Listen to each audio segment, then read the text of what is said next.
Do you remember that scene in Rush Hour 2? And Chris Tucker is at the massage parlor and he's supposed to be picking out a masseuse. And there's just too many good options. And he just keeps picking and picking and picking. That's how I feel this week. Week 4 of the college football season is completely loaded with games. We've got 6 ranked matchups. And I got 1 game on my top 5 games to watch this week. That's not even in between 2 ranked teams. I am Breeze, and this is a Somebody Said Sports YouTube show. What I'm doing today, like I do every week, is my college football weekly pick 'em show, and this is week 4. As always, Somebody Said Sports content is brought to you by the Red Lady Rum Punch and Window to Wall Solutions. If you're new here, disclaimer, I don't gamble. If you gamble, that's your business. I'm not encouraging anybody to gamble. I do this for fun, just putting the information out. We, part of the Somebody Said podcast, we make picks every week. We keep track. We see who does the best on the season. If you're watching this, you're on YouTube. Again, I'm a simple man. All I ask for 2 things. Hit that like button, hit that subscribe button, and I really appreciate it. Follow us on socials, Instagram, Twitter, and TikTok at Somebody Said Podcast. Like I said, this is my weekly pick 'em. I've got 5 games. They might be the biggest games. They might just be the games that intrigue me the most. These are the games I'm going to be watching. Encourage you to watch them too. I'm going to break them down in less than 10 minutes, as always. Last week, if you watched, I went 4-1. That's back-to-back weeks of 4-1 for me. Kind of doing my thing. I don't want to, pat myself on the back too much, but that's pretty good. 8-2 in 2 weeks. That's pretty solid. Let's see if I can keep my streak going. Maybe I can go 5-0 this week. Let's go ahead and jump into these games. Game number 1, number 4, Florida State at Clemson. Florida State is getting 2 points from Vegas, but the special number to remember here is 7. 7? That's how many times Clemson has beat Florida State in a row. Florida State is the favorite, as I just noted. They've looked much better so far. Let's break the game down real quick. We talk about home teams first. Clemson, we saw them in week 1. They were playing Duke. They got handled. Be honest, you haven't watched them since then unless you're a Clemson fan.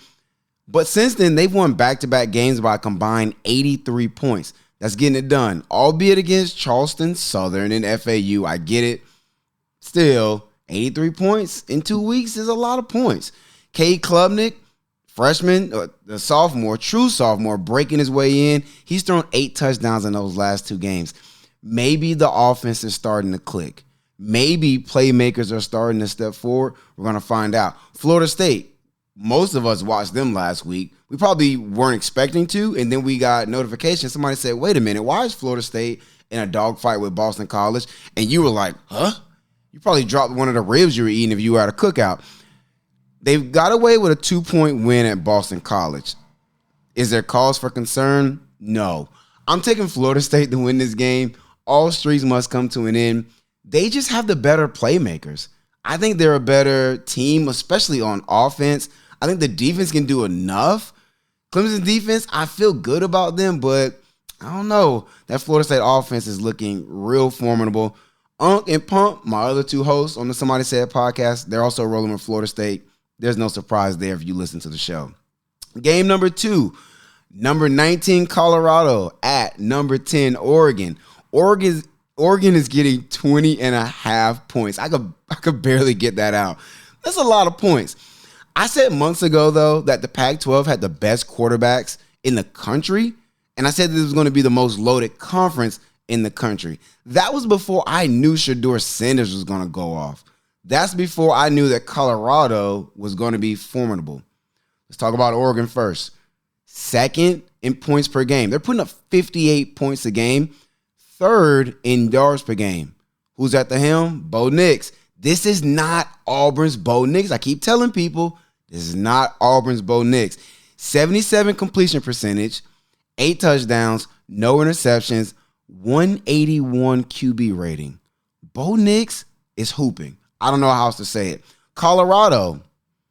Is there much else to be said about Colorado that Dion hasn't said, that the media hasn't said? I know you guys are out there talking about it. Everybody's talking about Colorado.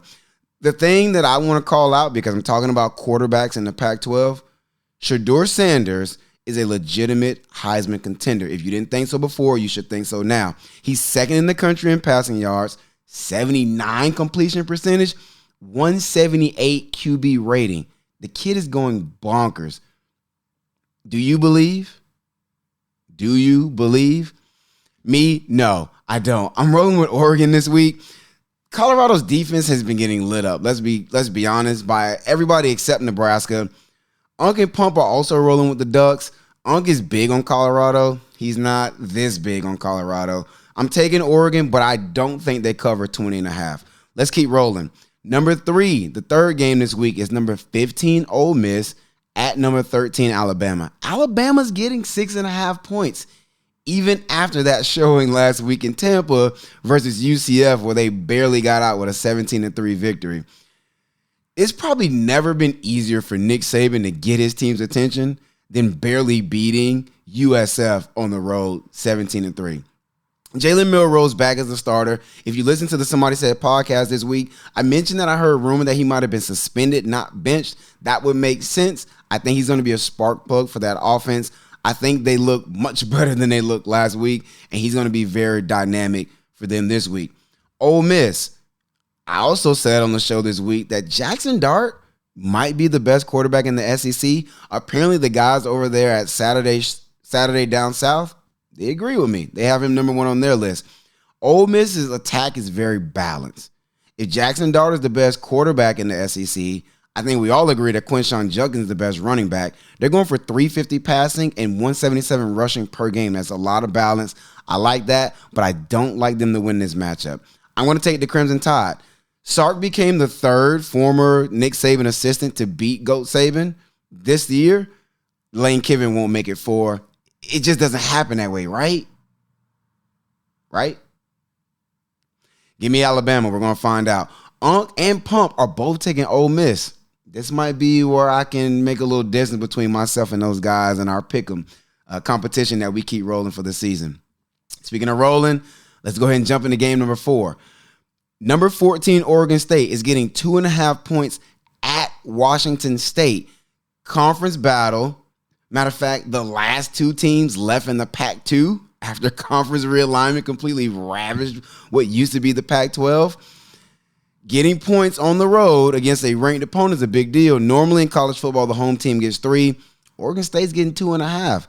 Let's talk about Washington State first. They jumped on the map in week 2 when they upset number 19 Wisconsin. Cam Ward is a transfer quarterback. He's only gone for 986 passing yards so far this season, 72 completion percentage, 176 QB rating, 9 passing touchdowns, plus 2 more rushing touchdowns. The kid he's getting it done, plain and simple. Oregon State, I said they had a top 3 offensive line in the country coming into the season. I'm standing on that. Apparently, if you watch them, you'll realize they're standing on that too. DJ Uiagalelei is the quarterback. He's doing enough. He seems to fit better in this system than he did in the one in Clemson. Damian Martinez is averaging 117 rushing yards per game. That's good for 4th best among Power 5 rushers in the nation. Give me Damian Martinez and that offensive line to be the difference in this game. I'm taking Oregon State to win on the road at Washington State. Unc is rolling with me. He's also got Oregon State winning. Pump, he's rolling with Washington State. Let's see if them Cougars let him down. We'll find out. Game of the week. Final game, the 5th game. Number 6, Ohio State getting 3 points at number 9, Notre Dame. You had to see this one coming. This game has playoff implications. It's too early to be talking about the playoffs, but we kind of have to. Notre Dame, in the offseason, Sam Hartman was the story to watch.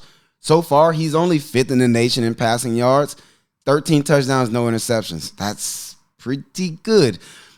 But the running back, Andre Estime, is number 1 in the country in total rushing yards. He's getting 130 yards on the ground per game. That's really nice. Ohio State, sluggish start to the season. They've scored 98 points in their last 2 games. Marvin Harrison, Emeka Egbuka, Julian Fleming, Trevion Henderson. Yeah, that's pretty loaded. The defense is 2nd in the country in points allowed at just 6.7.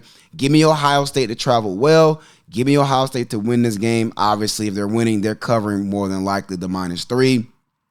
Kyle McCord, all he's got to do is get the ball to those playmakers. Pump, he's rolling with me. He's taking the Buckeyes. Unc, he's taking the Irish. Let's see how that works out. Again, I got Florida State, Oregon, Alabama, Oregon State, and Ohio State. Hit the comments. Let me know who you got this week. And as always, go football.